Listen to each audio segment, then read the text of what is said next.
Como había mencionado antes, Higurashi comenzó como una saga de novelas visuales para PC, y al igual que otras novelas visuales, esta iba a tener su versión en anime y manga. La versión en manga, comenzó su publicación en el año 2005, y aún continúan sacando capítulos hasta el día de hoy. Obviamente el manga está dividido en varios volúmenes recopilatorios, de los cuales están los arcos de preguntas por un lado, los arcos de respuestas por otro, y los arcos adicionales y exclusivos, solo para esta versión en manga. A diferencia de otras series en manga, Higurashi fue publicado en diferentes revistas. Estas fueron, Shonen Gangan y Gekkan G Fantasy, las cuales fueron publicadas por las editoriales, Square Enix y Kadokawa Shoten. Hasta ahora la versión en manga está recopilado en 38 volúmenes. Y en el año 2006, Higurashi fue adaptado a un anime, el cual estuvo dirigido por Chiaki Kon, y animado por el estudio DIN, conocido por otras adaptaciones como Fate Stay Night, Ranma y medio, entre otros, y transmitido por la cadena televisiva, Chiba Televisión, comenzando su emisión, el 4 de abril del 2006, y finalizando el 26 de septiembre del mismo año, llegando a tener 26 episodios, más una OVA. La segunda temporada en anime, titulada como Higurashi no Nakukoro Nikai, comenzó su emisión el 6 de julio del 2007, y finalizó el 17 de diciembre del mismo año, nuevamente dirigido por Chiaki Kon, y animado por el estudio DIN, llegando a tener en esta ocasión, 24 episodios.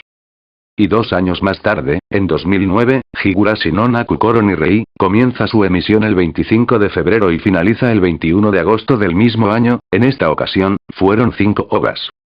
Y lo más reciente, Higurashi no Nakukoro ni Kira, que empezó su transmisión el 21 de julio del 2011, y finalizó el 18 de marzo del 2012, de nuevo siendo en el formato de OVAs, en esta ocasión fueron 4, que se hicieron para conmemorar el 10º aniversario de la serie. Y ahora metiéndome en otro tema, compararé la versión anime y manga, para ver cuál de las dos quedó más decente como adaptación con respecto a la novela visual, y dando a la vez, mi opinión sobre ellas. Comencemos primero con la versión en manga. Pude leer bastante el manga traducido en inglés, y luego en español, aunque aún siguen traduciendo los últimos arcos de respuestas, que pienso que podría dar mi opinión. En lo personal, el manga quedó bastante bien como adaptación, ya que se tuvo la libertad para hacer varios episodios para cada arco, no dejando escapar ningún detalle a la hora de adaptarlos, y así evitar que la historia quedara algo incompleta, o bien algo confusa para algunos, más de lo que ya estaba. A su vez, pienso que el estilo de dibujo me pareció un poco mejor que el de la novela visual, y la mayoría de las escenas quedaron bien plasmadas, ya que recordemos que Higurashi en su versión novela visual, no tenía ninguna escena, sino que dejaba todo a la imaginación del espectador, mientras describían y narraban cada momento que ocurría. También pienso que lograron obtener esa sensación de miedo o terror, o al menos yo lo creí, escenas como cuando Keiichi ve a Rena con el machete en el primer arco y ella comienza a reír maniáticamente, o las escenas en las que los personajes sucumbían ante el síndrome de Hinamizawa y comenzaban a alucinar cosas, y ni hablar de las escenas gore, la mayoría eran muy explícitas. Sin embargo, lo que no me gustó del manga es que de alguna forma, tenía la sensación de que por momentos el estilo de dibujo decaía en algunas escenas, y también que la mayoría de los episodios solían tener una cantidad considerable de fanservice, aunque eso sí, podría considerarlo algo ecchi, sin llegar a ser vulgar, bueno, tal vez un poquito. Pero más que nada el fanservice en los episodios, solían ocurrir la mayoría cuando se daban las actividades del club, con los castigos para los perdedores, siendo la mayoría para Keiichi. Ahora que lo pienso detenidamente, parece que las chicas tenían una especie de rara afición a vestirlo siempre con trajes de mujer, por ejemplo de sirvienta, con un bañador y con orejas de gato, etc. También el fanservice de vez en cuando aparecían en los omakes, que venían al final de algunos capítulos de cada arco, que por lo general eran momentos cómicos y graciosos.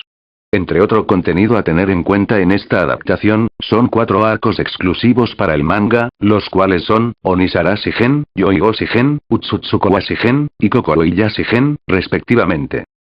El primero ocurre unos años después de la catástrofe de Hinamizawa y en donde murieron todos los habitantes de la misma. La protagonista es una niña llamada Natsumi Kimiyoshi, quien es estudiante y está enamorada de un chico llamado Akira Toudou, y le confiesa sus sentimientos más adelante. La abuela de Natsumi, quien era una antigua residente de Hinamizawa, le cuenta a su nieta, sobre la maldición de Oyashiro-sama, causando que Natsumi comience a verse afectada por el síndrome de Hinamizawa, y empiece a mirar a su familia, como una amenaza que debe ser eliminada para proteger su vida. En este arco aparecen también Akasaka Mamoru, y Oishi Kurado. También este arco fue adaptado para el videojuego de Higurashi no Nakukoro ni Kizuna, para el Nintendo DS, aunque con varios cambios respecto a su versión original en manga. El segundo, sirve como un final alternativo para el arco de Tsumihoro Shigen, en donde Rena hace explotar la escuela junto con los estudiantes adentro, entre ellos sus compañeros. Pasaron años después de eso, y la catástrofe de Hinamizawa ocurre al igual que en el arco que mencioné anteriormente. En el año 2006, un joven llamado Akira Otobe, sufre un accidente por lo cual no recuerda nada de lo ocurrido, y vaga por el bosque, cuando se encuentra con una mujer vestida en un kimono y con una sombrilla, que dice ser Mion Sonozaki, quien confunde a Otobe con Satoshi, debido a que ambos mantenían en un aspecto físico casi parecido. Debido a una fuerte lluvia, ambos se ven obligados a refugiarse en un hogar, donde vive una chica, Towada Yae, y su novio, Takumi Kurosawa. Poco después llega otra persona, de nombre Arakawa Ryunosuke, un escritor de una revista de ocultismo, que viajó a Hinamizawa para hacer un reportaje sobre los rumores que escuchó sobre el pueblo, y sobre los acontecimientos por el cual ocurrió la catástrofe hace años. Pero desde este punto, el grupo se dará cuenta que no están solos, que en el pueblo aún viven personas que han sobrevivido a la catástrofe, y que muchos sospechan de la identidad de la mujer misteriosa, que niegan que pueda ser Mion Sonozaki, ya que aquella persona había muerto cuando la escuela explotó.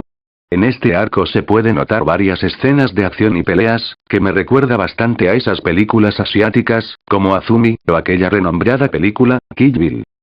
El tercer arco sirve como una protosecuela al arco Meakashigen, donde nos muestran la vida escolar de Shion, en la Academia Santa Lucía.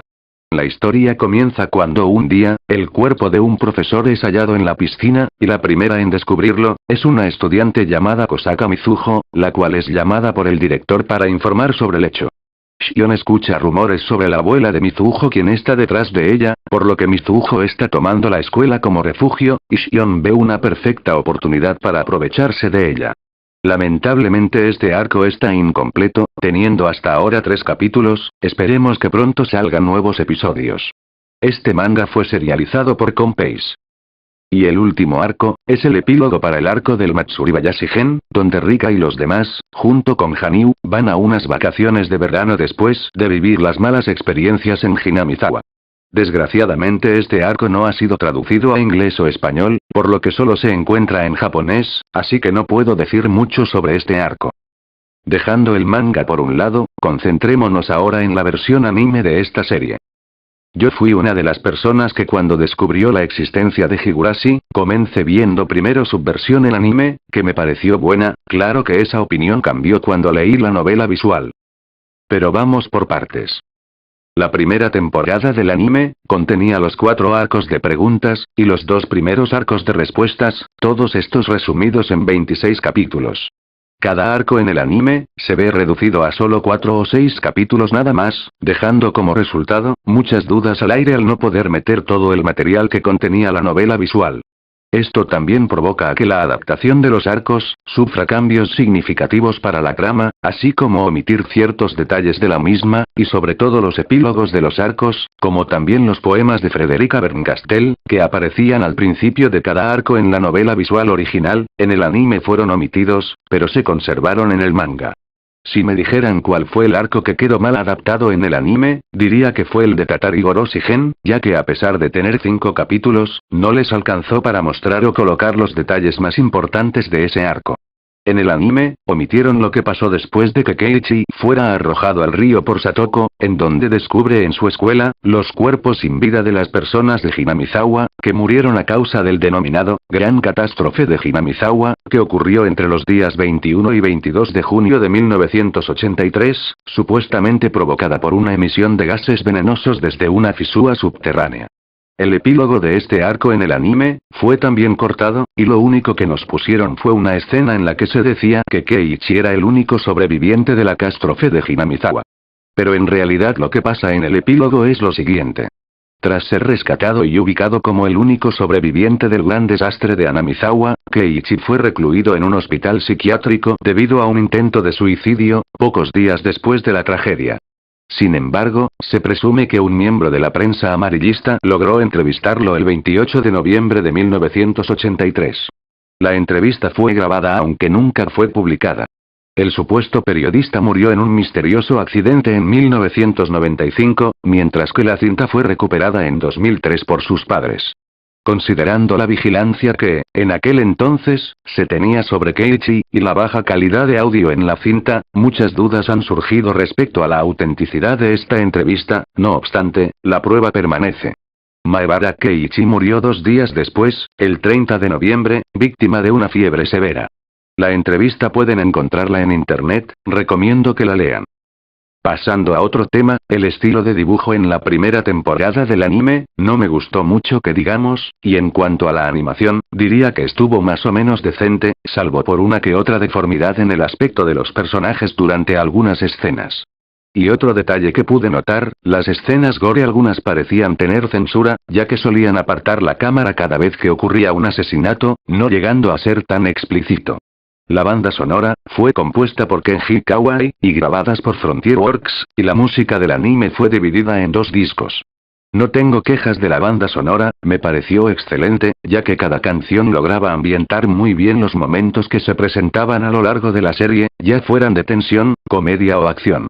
El opening de la primera temporada fue interpretado por Eiko Shinamiya, y el ending por Katakiri Reka. La primera temporada también tuvo una OVA, titulada Higurashi no Nakukoro ni Gaiden, Nekogoro Shigen, cuya historia se basaba en una novela con el mismo nombre, escrita por Yuki Siseben en colaboración en el diseño de Karin Suzuki, Yutor y Hoso Ishiro Suzuki. Esta OVA crea un nexo entre la primera y segunda temporada, aunque no es obligatorio verla, salvo por uno que otro detalle para comprender la historia. La segunda temporada del anime, contiene los últimos 2 arcos de respuestas, más un episodio, y un arco de relleno, para ser más exactos, los capítulos 1 hasta el 5. La razón de esto es la siguiente. Según Ryuki Siseben, uno de los miembros de Seven Expansion, dijo que la inclusión de estos episodios de relleno, fueron para resolver las dudas que quedaron en la primera temporada, así como el epílogo que omitieron durante el arco del Tsumihorobo Shigen. Esta vez, los capítulos para los arcos de respuestas, fueron más largos que en la primera temporada, pero aún así fueron insuficientes para poder adaptar bien el material original, aunque yo diría que quedaron más decentes que la temporada anterior. Quizás el único que más o menos fue arruinado en cuanto a adaptación en el anime, fue el arco final, el Matsuribayashi Gen, ya que al ser el arco en donde se resuelven todas las dudas, era obvio que era también uno de los más largos en la novela visual y en el manga, y hacer una adaptación fiel tomaría bastantes capítulos, aunque no sé sinceramente si fue porque el estudio DIN le dio flojera hacer esto, o porque quería solo producir 24 episodios solo para no querer extender un poco más la serie. El estilo de dibujo cambia radicalmente en esta temporada, debido al cambio de dibujante, diría que para mí este estilo de dibujo me pareció más aceptable que el de la primera temporada, y la animación, aunque tenía todavía sus errores, diría que fue correcto en su apartado. La banda sonora, nuevamente me pareció excelente, así como los nuevos openings y endings, el opening interpretado de nuevo por Eiko Shimamiya, y el ending interpretado por Anina. Debido al éxito de estas 2 temporadas, una tercera se veía venir y estaba programada para el 2009, pero sería adaptada en formato de OVAs. Pero hablaremos de eso en la 4ª parte de esta reseña, no se olviden de comentar, puntuar y suscribirse. Se despide Sonic Adventure 11, nos vemos y hasta mi próximo video.